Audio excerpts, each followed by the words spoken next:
When John, a former engineer and avid traveler, turned 70, he noticed something had shifted. Not the peaceful quiet of a well-earned rest, but a deeper silence. Hollow, distant. His wife, Martha, was still by his side.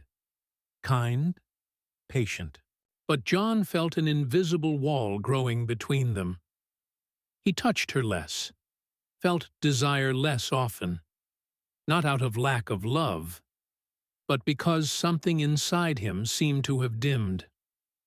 His body felt sluggish, and in his soul there was a troubling sense of loss. They still spent evenings together, but something essential was fading. At our first meeting, "I'm Dr. Holloway." John quietly confessed, "I don't feel alive. It's like everything has gone still." We spoke at length, and I explained that the problem wasn't simply age, as many assume.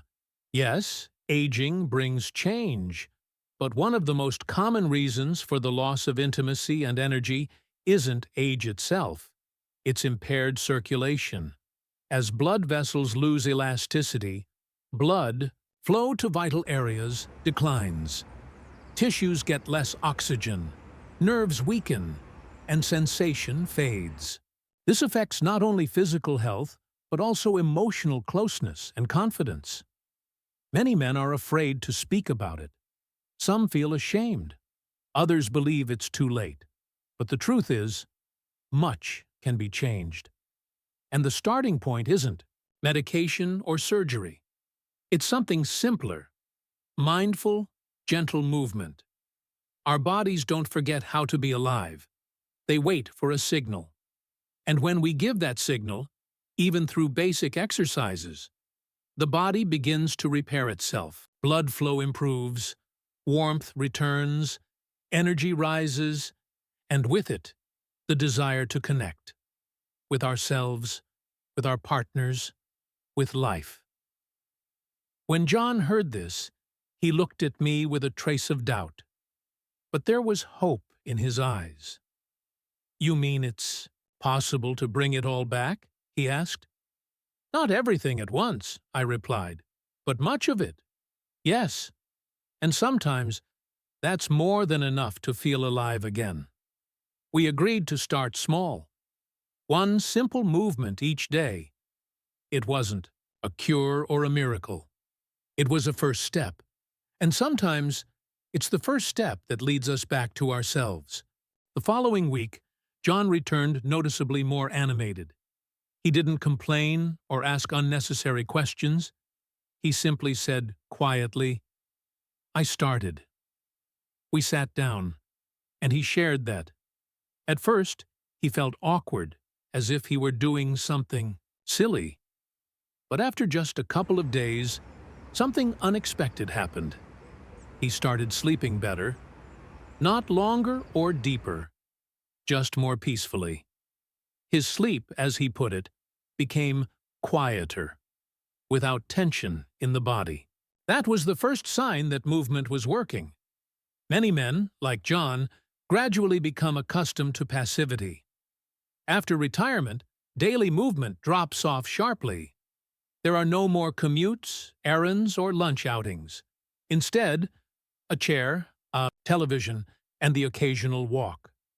But the human body is not built for stillness. When we sit for hours, muscles weaken, blood vessels constrict, and circulation slows. The lower body and pelvic organs suffer the most, the very areas responsible for essential sensations and physical intimacy. I explained to John that even if he didn't feel discomfort, his body was slowly slipping into energy-saving mode. In this state, the body stops believing it needs to function at full capacity. Blood moves sluggishly, muscles fall silent, and there are no signals to renew or repair. That's why movement is so important. Not in a fitness sense, but in a vital, life-affirming one. Even 10 to 15 minutes of light daily activity can shake the system awake and remind the body, you are alive, you are active, you are needed. I gave John a simple plan: Each morning, right after waking up, do a couple of gentle exercises, slowly, without strain, with respect for his age and capacity. He chose what suited him best: light stretching, shoulder rolls, a short walk around the room, and with each day he began to feel more: warmth in his legs, ease in his lower back, clarity in his mind. These small changes weren't a miracle. They were biology in action. 2 weeks later, John said to me, "I've started feeling my body again. Not pain, not fatigue, but movement, warmth, presence." And that was the most important part. He hadn't turned into a marathon runner or lost weight, but he had begun to reconnect with himself. Movement brought him not only physical strength, but also the feeling that he was still here, alive, able to feel, able to matter. And that's where everything begins. When John came in for the third time, something in him had changed. He still spoke softly, but now there was confidence in his voice.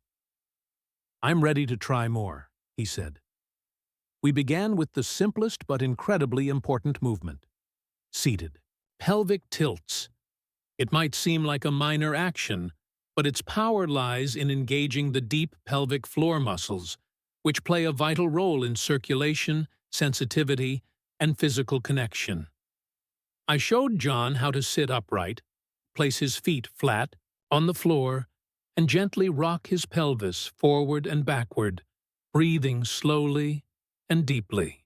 This movement activates muscles that most men never think about, yet they are essential for feeling strong and whole.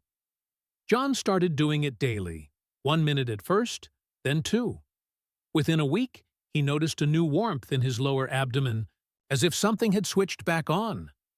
The next step was heel and toe raises, movements that engage the calf muscles, often called the body's second heart. When these muscles contract, they help push blood upward, improving circulation not just in the legs, but also in the pelvic region. I suggested he do this exercise while brushing his teeth or making tea, tying it to routine activities so it wouldn't feel like a chore.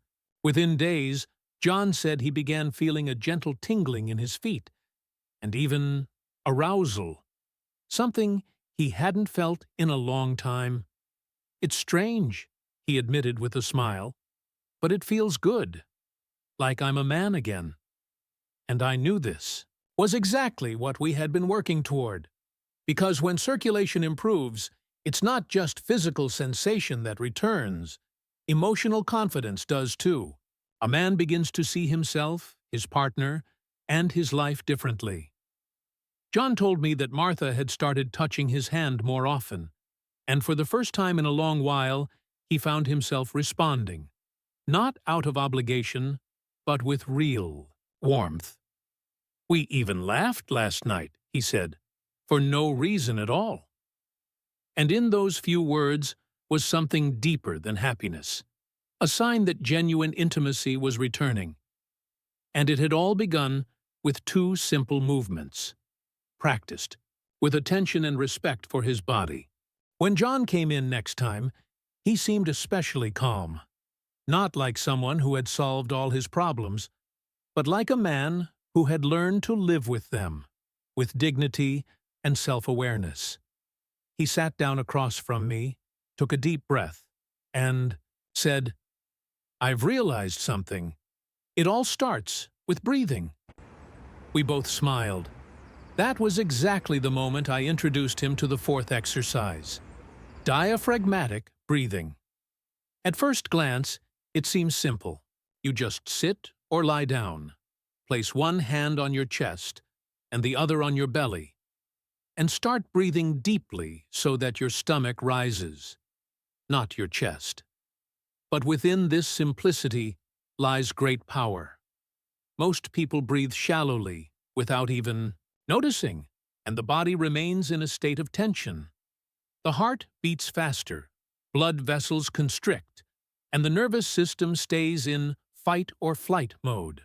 Deep breathing activates the opposite process. relaxation, healing, and calm.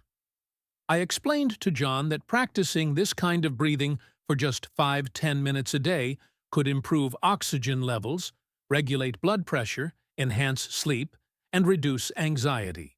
Even more importantly, circulation improves, not just to the brain and lungs, but to areas where strong blood flow is essential for intimacy and sensitivity. A week later, John told me this had become the most unexpected discovery for him. When I breathe deeply, he said, I'm not just filling my lungs. It feels like I'm returning to myself. My mind quiets, my body softens, and my heart feels lighter. He began using this breathing technique whenever he felt tired or irritated, before bed, or simply in quiet moments. And surprisingly, it was through breathing that the most subtle changes began to appear in his relationship with Martha. He started listening more and arguing less. He became more attentive, more patient. They began to simply sit together, holding hands, and that was enough. I feel like I can just be next to her again, he said, without pretending. That marked the true completion of their journey. Not back to youth or some perfect version of the past, but to the present. Calm, real, and filled with connection. Everything had started with movement, but breathing gave it meaning. Because sometimes, to restore closeness, all we need is to remember how to truly breathe.